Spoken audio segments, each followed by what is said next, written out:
Marsh, defeat tonight in the semi-final. What are your thoughts on the game? Look, Gareth, I mean, just coming from a very disappointed dressing room there, and like, what can you say? You know, you have to take your hats off. You know, as fine a down team as I've seen in a long time. We knew, we didn't underestimate the challenge that we were facing here tonight. But I mean, they have pace, they have power all over the field. What are my thoughts? Well, I suppose, you know, we were clinging on by our fingernails, I felt, for, you know, most of the game. Sean made 2 magnificent saves there in the first half.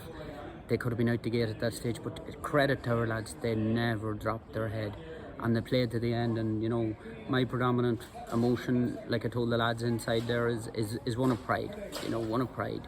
There comes a time, you know, especially in a game like that, you just have to turn around and you have to take your hat off and say you've been beaten by the better opponent. And the physicality telling, was it?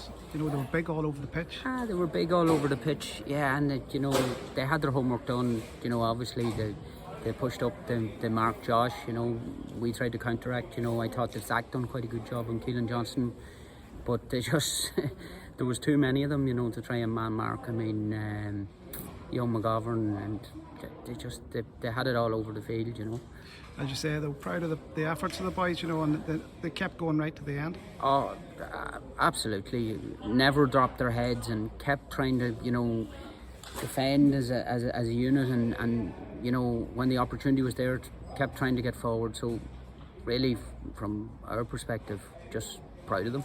And you would expect to see a few of these still go on to represent the county at senior level? Well, you know, as I told them inside there in the dressing room, you know, now's the time to make decisions. You know, we brought Mark in there this year and, you know, introduced them to that level of you know, training and that type of stuff. And the level, you know, that we feel that they need to get to, you know, both with the minors and the 20s. And they have decisions to make now, and you know, I hope to see a lot of them, you know, moving on up to the senior squad next year.